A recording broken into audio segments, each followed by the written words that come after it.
Hello, I am the Script Doctor, and welcome to the channel. After watching Star Trek Picard, I found myself asking, what is the point of this show? Why does this story need to be told? Originally, Star Trek was a story about the human condition and addressing universal issues through the interactions with other species. This was something easily presented from the first episode of every Star Trek series prior to 2005. Where No Man Has Gone Before was about how godlike power can corrupt a mortal. Encounter at Farpoint was about subjugation of a species for one's own benefits, as well as testing the conviction of humanity's current state against a godlike being that has judged them without a fair trial.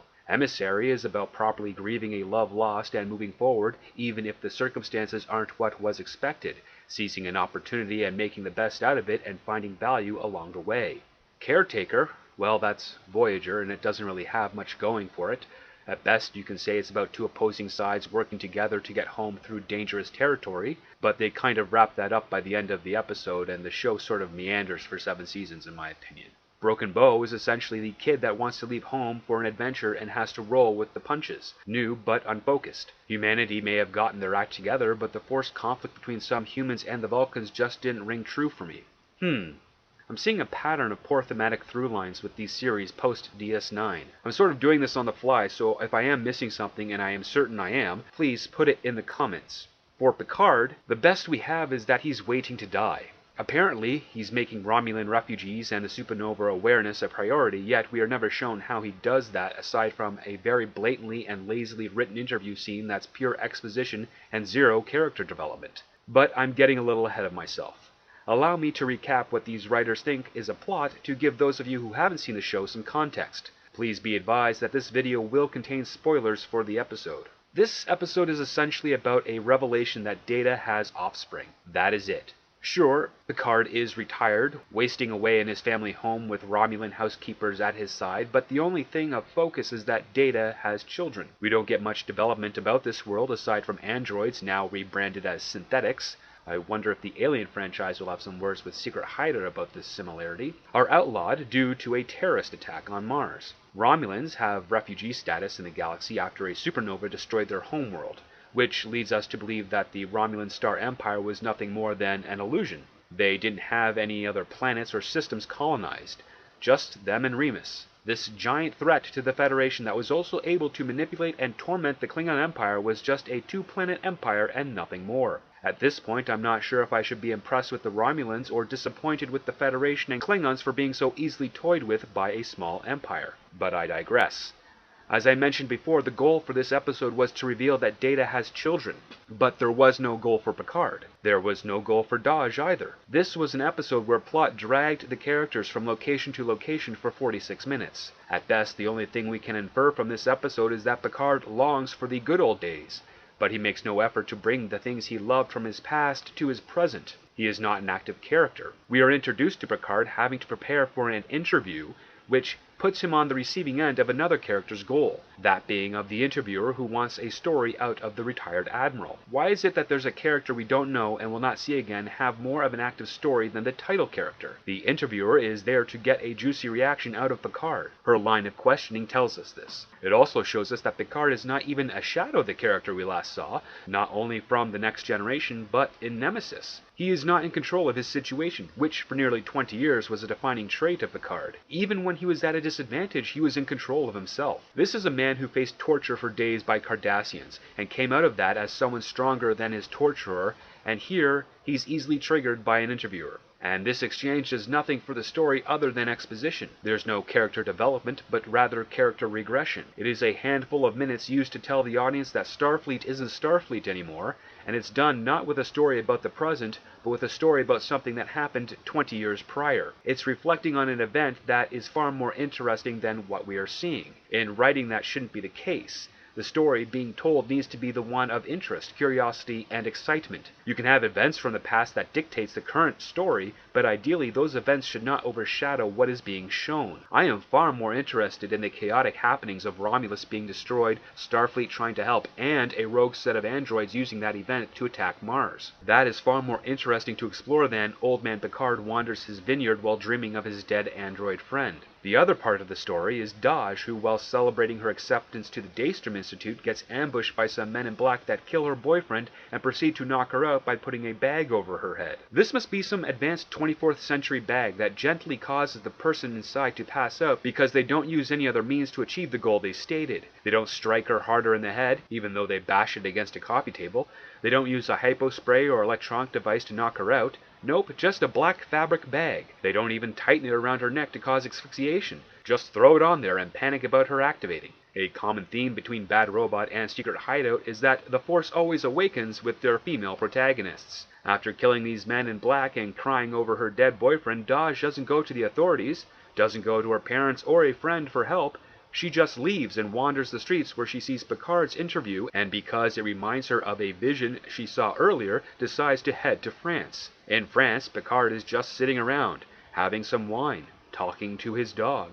You know, all the things one would do when trying to make awareness of the aftermath of a supernova destroying the Romulan homeworld. For a cause he stated earlier that's very important to him, he certainly isn't doing much about it with his time. Dahj surprises Picard. I guess his vineyard staff seeing a hooded person wandering the property is not cause for alarm. She engages in a conversation where Dahj volunteers all this information about herself, essentially repeating to the audience what we just saw a few minutes ago. Sure, Picard doesn't know this information, but you don't need a scene of him reacting to it. You cut from there and come back later, where after he has heard the story we've already seen, he starts to ask questions. The episode meanders when they bring up the necklace, which is very forced, and it jumps from Dahj leaving because she's worried about putting Picard in danger, to Picard having a dream about a painting and needing to go to Starfleet to look at the other one, to finding Dahj again, to the two of them running to high ground to get away from a team of mercenaries that can teleport in anywhere, to Dahj fighting them off only to die from a phaser exploding, to Picard back at his home instead of a hospital with authorities there to interview him, to Picard at the Daystrom Institute, to him discovering about the magic of cloning a positron to create an artificial brain, which is magic, not science. That is magic. Magic achieves the impossible that cannot be explained, and advanced science achieves the plausible that looks like magic but can be explained. This episode tells us that Dahj is a twin and that her twin is working with the Romulans. As you can tell by that little ramble, the pacing of this episode is terrible. Also, the entire back half is terribly contrived and didn't need to happen in the way it did. The goal of this episode's plot was to reveal that Dahj somehow has a positronic brain. That was it. And the idiotic writers had a way to get there a lot faster, and in a far more convincing manner from that first meet between Picard and Dahj than what they actually showed us. Here's how. Dahj has a head wound. Now, in the actual episode, one of Picard's housekeepers uses a dermal regenerator to heal it, but that's not what a good writer would do in this type of story. A good writer would have Picard take Dahj to a hospital to see a doctor. Perhaps Dr. Crusher, or since rumor has it that she's dead, have it be the EMH. The EMH can heal her wound and run a scan on her as we've seen doctors in Star Trek do countless times before. From there, the EMH can tell Picard that she's not a normal human, that she is the first being he's ever seen and knows on record that has a positronic brain. Aside from Data, that is. It could explain why she was able to defend herself when her boyfriend was killed and find Picard as if she were being compelled to do so, as if she were following a program. Right off the bat, from there I've just saved you, the audience, and the production 15 minutes. I've skipped over all the stupid dream sequence, all the paintings found at Starfleet, and that silly running away only to come back garbage. I did it in just one scene. I didn't even break a sweat trying to figure it out. Just took the setup and asked, how would a compassionate human being act in this situation?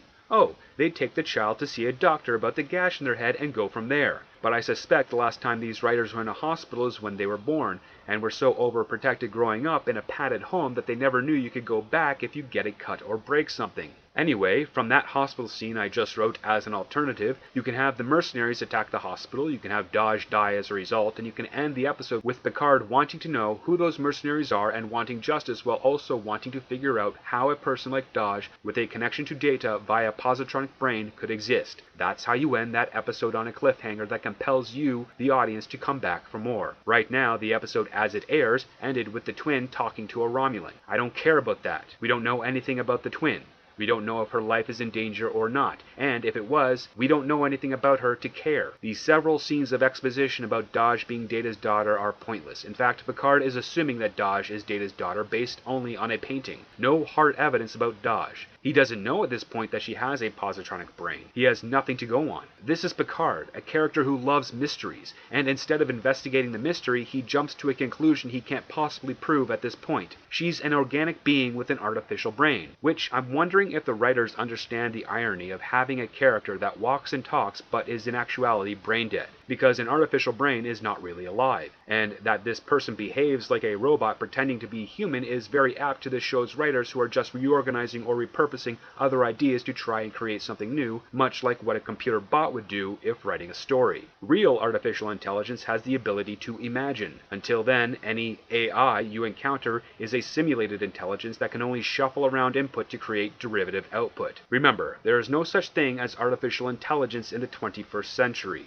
It's all a simulation trying to replicate the patterns of human beings that are really good at math. There's nothing more to say about this episode that hasn't already been said by others on the internet. Right now, I'm watching the show as I would watch a burning dumpster fire. For the time being, this is not a Star Trek show. I don't even know what it is. It fascinates me because of how bad it is. That's all I got, folks. Thanks for watching. If you enjoyed this video, please like, share, and subscribe. If you have anything to add to this episode, please leave a comment below.